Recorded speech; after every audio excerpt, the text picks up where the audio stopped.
மின்மினி தமிழர்களுக்காகவே வந்தாச்சு முதல் hyper local social media app. உடனே டவுன்லோட் பண்ணுங்க.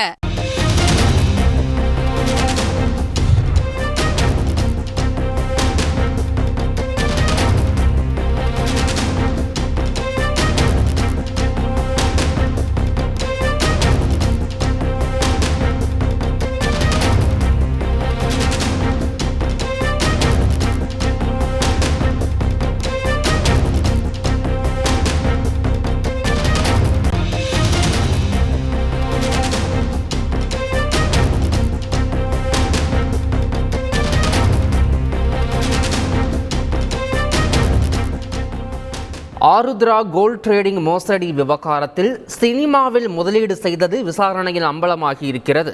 ஆருத்ரா பிக்சர்ஸ் என்ற பெயரில் நிறுவனத்தை உருவாக்கி பதிவு செய்து பணத்தை முதலீடு செய்தது போலீசாரின் விசாரணையில் அம்பலமாகி இருக்கிறது. கூடுதல் விவரங்களை எமது செய்தியாளர் சாலமன் வழங்கிட கேட்கலாம். சாலமன், பொருளாதார குற்றப்பிரிவு போலீசாரினுடைய இந்த விசாரணையில் மேலும் எந்த மாதிரியான விஷயங்கள் எல்லாம் வெளிவந்திருக்கிறது? முழு விவரம் சொல்லுங்க. பொதுமக்களிடம் 1 லட்சம் ரூபாய் முதலீடு செய்தால் மாதம் 30,000 ரூபாய் வட்டி கிடைக்கும் என்பதை நம்பி சுமார் 2,000க்கும் மேற்பட்ட கோடி ஆருத்ரா கோல்ட் ட்ரேடிங் நிறுவனம் மோசடி செய்தது. இந்த மோசடி விவகாரம் தொடர்பாக பொருளாதார குற்றப்பிரிவு போலீசார் வழக்கு பதிவு செய்து மொத்தம் 22 நபர்களை கைது செய்துள்ளனர். குறிப்பாக இதன் உரிமையாளரான ராஜசேகர் என்பவரை துபாய் போலீசாரால் துபாயில் கைது செய்யப்பட்டு அவர் அங்கிருக்கக்கூடிய சிறையில் உள்ளார். அங்கிருக்கக்கூடிய அந்த ராஜசேகரை சென்னைக்கு கொண்டு வரும் பணியில் பொருளாதார குற்றப்பிரிவு போலீசார் எக்ஸ்ட்ராடிஷன் ட்ரீட்டி என்ற ஒப்பந்தத்தின் அடிப்படையில் சென்னைக்கு கொண்டு வரும் முயற்சியில ஈடுபட்டு வருகிறார்கள். மேலும் அங்கு துபாயில் வாங்கக்கூடிய சொத்துக்களை முடக்கும் நடவடிக்கையிலும் பொருளாதார குற்றப்பிரிவு போலீசார் மும்முரமாக ஈடுபட்டு வருகின்றனர். இது மட்டுமின்றி இந்த மோசடி விவகாரத்தில் தொடர்புடையதாக கூறப்படுகின்ற நடிகர் ஆர்.கே. சுரேஷிடம் போலீசார் தொடர்ச்சியாக விசாரணை மேற்கொண்டு வருகின்றனர்.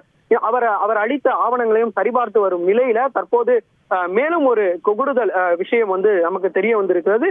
குறிப்பாக இந்த ஆருத்ரா நிறுவனத்தில் மோசடி செய்த பல கோடி ரூபாய் பணத்தை சினிமாவில் முதலீடு செய்திருப்பது போலீசாரின் முதற்கட்ட விசாரணையில தெரிய வந்துள்ளது. குறிப்பாக ஆருத்ரா பிக்சர்ஸ் என்ற பெயர்ல நிறுவனத்தை உருவாக்கி இந்த நிறுவனத்தை பதிவு செய்து பணத்தை முதலீடு செய்திருப்பதும் போலீசாரின் விசாரணையில தெரிய வந்திருக்கிறது.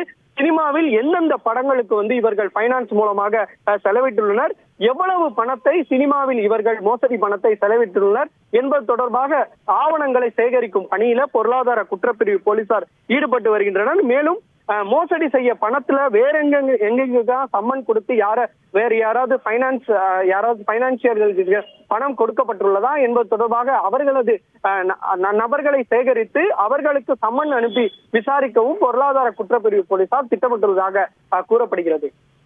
விவரங்களுக்கு நன்றி சாலமன். மின்மினி தமிழர்களுக்காகவே வந்தாச்சு முதல் hyper local social media app. உடனே டவுன்லோட் பண்ணுங்க.